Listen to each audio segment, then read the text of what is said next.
அஸ்ஸலாமு அலைக்கும். Welcome to Sas kitchen. இன்றைக்கி நம்ம ஒரு சூப்பரான ஒரு ஸ்வீட் தான் பார்க்க போகிறோம். ரவையை வச்சு செஞ்சு காமிச்சிருக்கேன். ரொம்ப சிம்பிள், ஆனால் டேஸ்ட் செம்மையாக இருக்கும். இது 2 வாரம் வரைக்கும் கூட ஸ்டோர் பண்ணலாம். நான் சொல்கிறேங்க, இது 2 வாரம் வரைக்கும்லாம் இருக்கவே இருக்காது. சீக்கிரமாகவே காலியாயிரும். அந்தளவுக்கு ரொம்ப சூப்பராக ஈஸியாக செய்யக்கூடிய ஒரு ஸ்வீட் தான். செம கிறிஸ்பாக இருக்கும், செம டேஸ்ட்டாக இருக்கும். இங்கே பாருங்கள், மேலெல்லாம் கிறிஸ்பாக உள்ள நல்லா சாஃப்டாகவே இருக்கும். பாருங்கள், உள்ளே பாருங்கள், நல்லா சாஃப்டாகவே இருக்குது. மேல் நல்லா கிறிஸ்பாகவே இருக்கும். கண்டிப்பாக ட்ரை பண்ணி பாருங்கள். ரொம்ப ஈஸி தான்.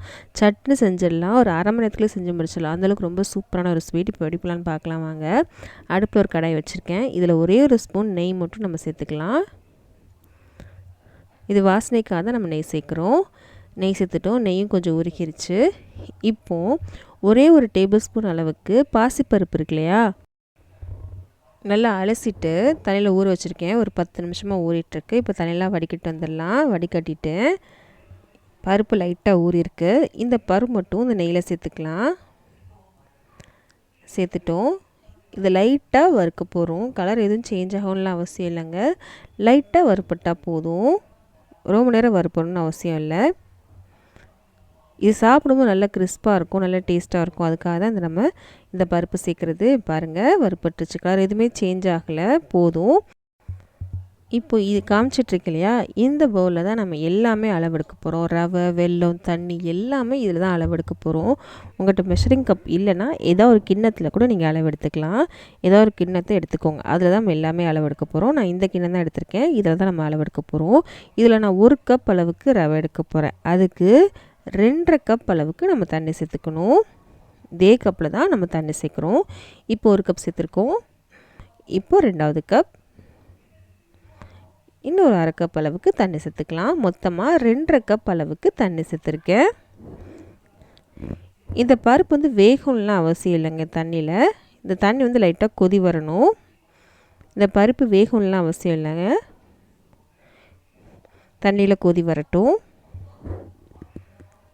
இப்போ பார்த்தீங்கன்னா நல்லா லைட்டாக கொதி வர ஆரம்பிச்சிருச்சு.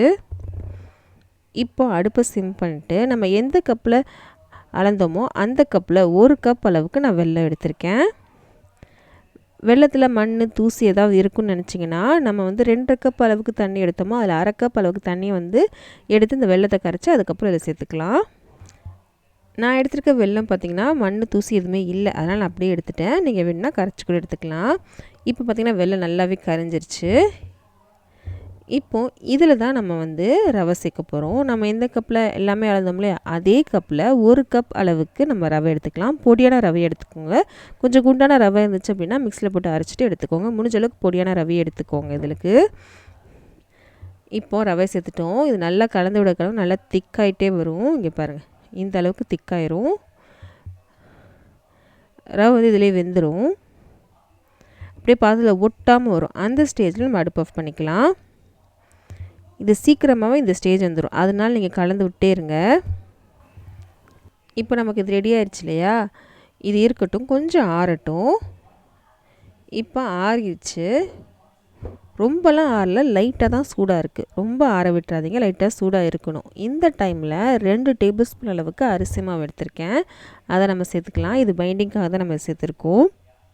சேர்த்துட்டு இது நல்லா கலந்து விடுங்க. ரொம்ப ஆறிடுச்சு அப்படின்னா கலந்து விட கொஞ்சம் கஷ்டமாக இருக்கும். அதனால் கொஞ்சம் சூடாக இருக்கும்போது நீ நல்லா கலந்து விட்டுருங்க. நல்லா கலந்து விட கலந்து நல்லா சாஃப்டாகிடும். உங்களுக்கு சாஃப்டாகிடுச்சு பாருங்கள். இப்போ நல்லா கலந்து விட்டுருக்கேன். கையில் ஒட்டாமல் வரும். அந்த ஸ்டேஜில் நம்ம கரெக்டாக இருக்கும். பாருங்கள், ஒரு சப்பாத்தி மாவு மாதிரி வந்துடும் நமக்கு.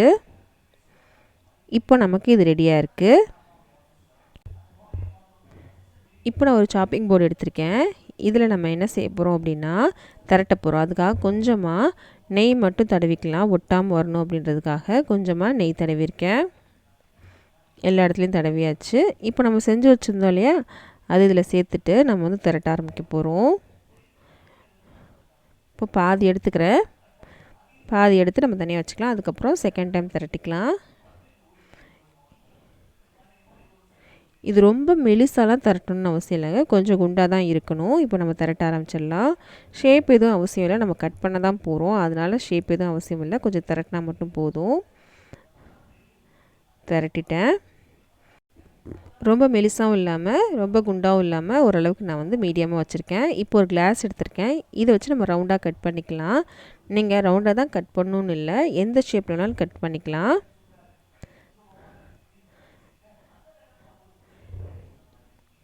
இங்கே பாருங்கள், இப்போ எக்ஸ்ட்ராஸ்லாம் எடுத்துட்டோம் அப்படின்னா நமக்கு ரவுண்டு ஈஸியாகவே கிடச்சிரும். ரொம்ப சிம்பிள் தான், திரட்டுறதுக்கு கஷ்டமே இருக்காது, கட் பண்ணுறதும் கஷ்டமே இருக்காது.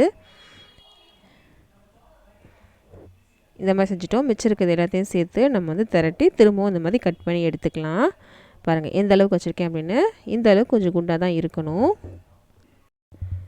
இது நம்ம பொரிக்க போகிறோம்.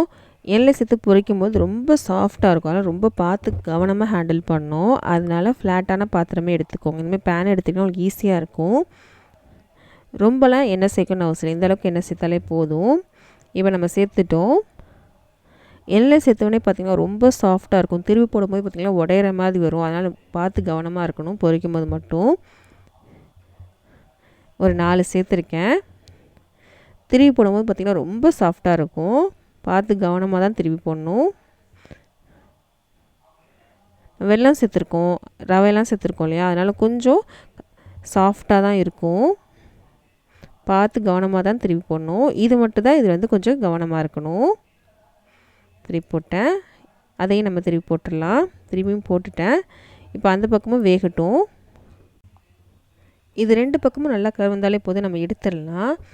இது எண்ணெயில் இருக்க வரைக்குமே நல்லா சாஃப்டாக தான் இருக்கும். இந்த மாதிரி கலர் வந்ததுக்கப்புறமும் சாஃப்டாக தான் இருக்கும். எடுத்து கொஞ்சம் நேரத்துலேயே பார்த்திங்கன்னா நமக்கு நல்லாவே கிறிஸ்பாயிரும்.